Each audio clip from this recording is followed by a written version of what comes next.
ቢኒ ከጆኒ ይፋለም መባሉን ተቀብለዋል። ለጆኒ የቀረበ የሞት ድግስ ነው እየተባለ ይገኛል። አንዲት ሴት ላይ ከፍተኛ ድብደባ የፈጸመው ድምፃዊ ማንጁስ በ300 ብር ተቀጣ። በትግራይ የጦርነት እሳት ያቀጣጠለ ህወሓት በጀነራል ታደሰ ወረደ ላይ አደገኛ እርምጃ ወስደዋል። የክልሉ ሁኔታው ጥንቅጥ ወጥቷል። የግንኙነት ገመዱም ተበጥሷል። ሰበር መረጃ ከመቀሌ ደርሶናል። የፋኖ ታጣቂ ቡድን አመራር የነበረው ሌተናል ኮሎኔል አለሙ ሞላ በቁጥጥር ስር ውሏል። የእስራኤል ጦር በሊባኖስ የሚገኝን አንድን መንደር ሙሉ በሙሉ ማውደሙ ተገለጸ። ክቡራትና ክቡራን የአዲስ 24 ወዳጆች በቆይታችን እነዚህና ሌሎችም ሀገር አቀፍና ቀጣናዊ መረጃዎችን በዝርዝር እናቀርባለን። ለቤቱ አዲስ የሆናችሁ ውድ ወዳጆቻችን ሰብስክራይብ በማድረግ የደወል ምልክቷን ማብራት የቤቱ አባል ትሆኑ ዘንድ በአክብሮት እንጋብዛለን። አሁን ወደ ዝርዝር ዘገባዎች እናልፋለን። አብራችሁን ቆዩ።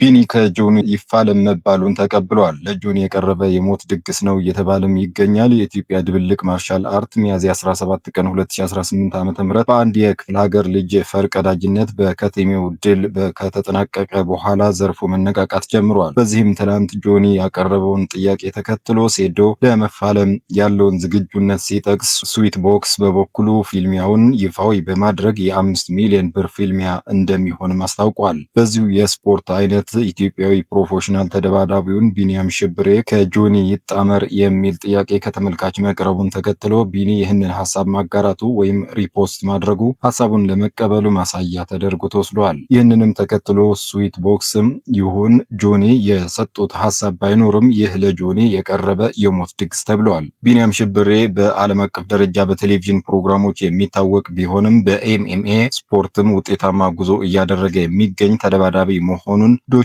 ኤችዲ ከማህደሩ ተመልክቷል። በኤምኤምኤ ዓለም ዘ ቤቢ በሚል ቅጽል ስም የሚታወቀው ቢኒያም እስካሁን ባደረጋቸው 4 የአማተር ውድድሮች ሁሉንም በማሸነፍ 4-0 የድል ታሪክ አለው። የመጀመሪያ ድሉን በ2017 ካይል ካውፍማንን በማሸነፍ የጀመረ ሲሆን በ2021 ደግሞ ሚጌል በርሳኒትን አንገት በማነቅ ወይም ሳብሚሽን አሸንፈዋል። በ2022 ባደረጋቸው 2 ግጥሚያዎች አንቶኒ ስፔን በሁለተኛው ዙር በቴክኒካል ኖክአውት ሲያሸንፍ፣ ጆሹዋ ሲምፕሰን የተባለውን ተጋጣሚ ደግሞ በ6 ሰከንድ ውስጥ በቡጢ በመጣል አስገራሚ ድል አስመዝግበዋል። ቢኒያም ያሸነፋቸው ግጥሚያዎች ሁሉ በዳኛ ውሳኔ ሳይሆን ተቃዋሚዎቹን ሙሉ በሙሉ በመርታት ወይም ፊኒሽ የተጠናቀቁ መሆናቸውን በዘርፉ ያለውን ብቃት ያሳያል። በአሁኑ ወቅትም በዩናይትድ ስቴትስ ሆኖ ስልጠናውን ስፖርታዊ እንቅስቃሴውን በንቃት እየቀጠለ ሲገኝ ጆኒ ከሀገር ውስጥ ውድድር ውጭ ያደረጋቸው ውድድሮች ከማህደሩ ላይ ባይኖሩም የውድድር ልምድ አለኝ ብለዋል። ንቃተ ህሊናን በልምድ በታገዘ ብቃት ማሸነፉን ተከትሎ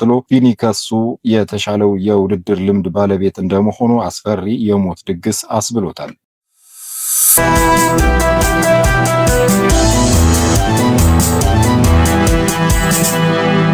አንዲት ሴት ላይ ከፍተኛ ድብደባ የፈጸመው ድምፃዊ ማንጁስ በ300 ብር ተቀጣ።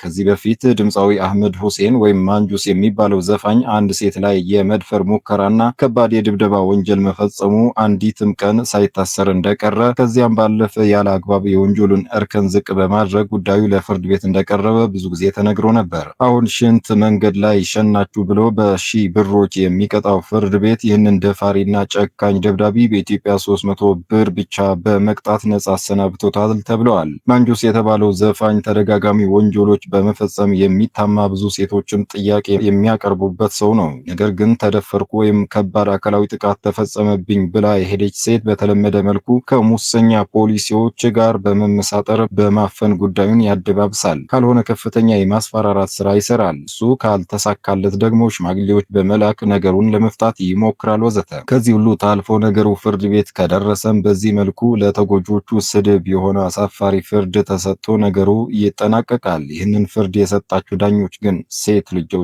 አሏችሁ? እህቶች አሏችሁ? እናትስ አላችሁ? መድፈሩ ይቅር በሚታይ ማስረጃ ፊቷን እንደዚያ ቀጥቅጦና ከመኪና ገፍትሮ ሜዳ ላይ ሲጥላት ማንጁስ ተጎጇን በእጮኛውና በብዙ ሰዎች በኩል ሲያስፈራራትና ሲያሳቅቃት መክረሙ እየታወቀ ለምን ፍርድ አይሰጥም? ትክክለኛ ፍትህ አይሰጥም? የሚልም አስተያየት እየበዛ ይገኛል። የአዲስ 24 ወዳጆች ሰውነቷ በዚያ ልክ የተጋጋጠን ሴት እያያችሁ ይህንን አረመኔ በ300 ብር ቅጣት በነፃ ማሰናበቱ እንዴት ትክክል ሊሆን ይችላል? ሀሳብ አስተያየታችሁን አካፍሉን።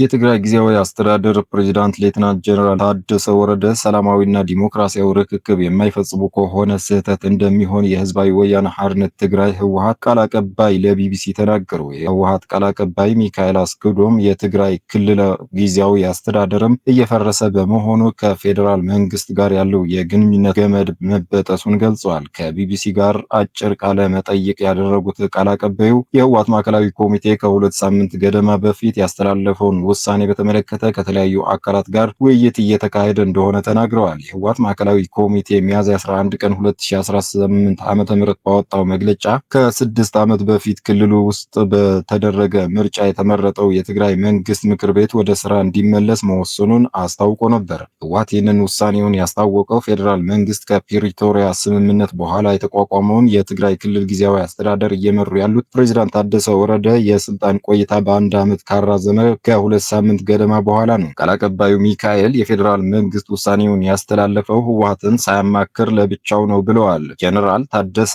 የመጀመሪያው ዓመት ላይ የተሾመው በፕሪቶሪያ ስምምነት መሰረት ባወጣው ደንብ ነው። አሁን ግን እርሱ ተጥሶ በ2013 በወጣ ደንብ ነው ብለዋል። የጠቅላይ ሚኒስትር ጽህፈት ቤቱ የፕሬዝዳንቱ የስልጣን ዘመን በአንድ ዓመት መራዘሙን ይፋ ባደረገበት የፌስቡክ ልጥፍ ላይ ጠቅሶ የነበረውን የትግራይ ጦርነት ከተጀመረ ከወራት በኋላ የወጣውን የጊዜያዊ አስተዳደር ማቋቋሚያ ደንብ ነበር። ይህ ደንብ ከፕሪቶሪያ ስምምነት መፈረም በኋላ አሁን በስራ ላይ ያለውን አስተዳደር ለማቋቋም በወጣው ደንብ ተሽሯል። ቢቢሲ ስለዚህ ጉዳይ ጥያቄ የቀረበላቸው ጠቅላይ ሚኒስትር ጽህፈት ቤት ፕሬስ ሰክሬታሪያት ኃላፊ ብሌኔ ስዩም የተሻረው ደንብ የተጠቀሰው በስህተት እንደሆነና እንደሚስተካከል አሳውቋል።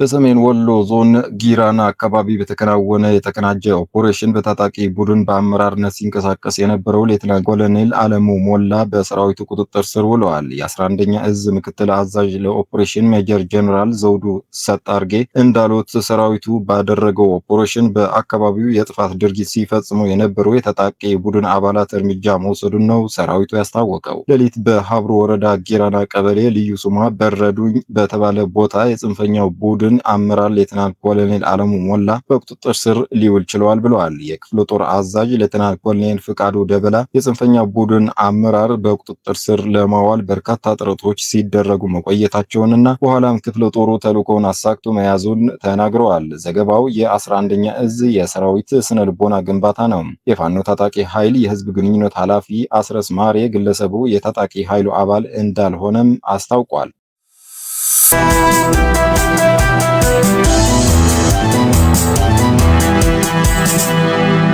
ከውጭ የእስራኤል ጦር በሊባኖስ የሚገኝን አንድን መንደር ሙሉ በሙሉ ማውደሙ ተገለጸ።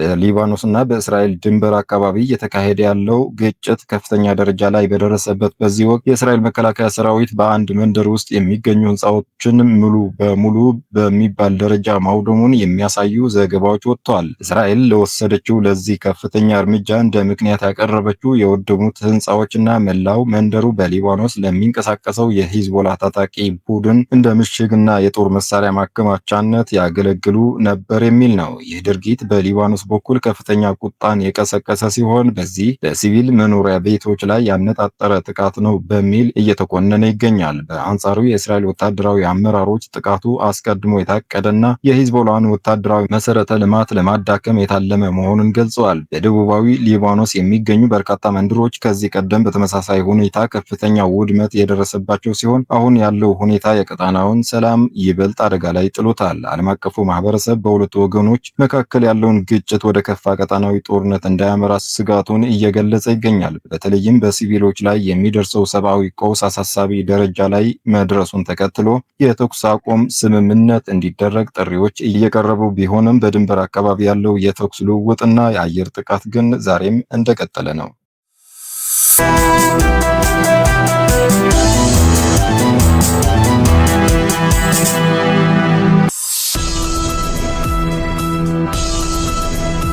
የተከበራችሁ የአዲስ 24 ወዳጆች ዜናዎቻችን እነዚህ መስሉ ነበር። ሌሎች አዝናኝና አስተማሪ ፕሮግራሞች በቅርቡ የምንጀምር መሆኑን በመግለጽ ቶሎ እንዲደርሷችሁ ደግሞ ቻናላችንን ላይክ፣ ሼር እና ሳብስክራይብ በማድረግ እንዲሁም የደወል ምልክቷን በማብራት አብራችሁን ሆኖ መልካም ጊዜ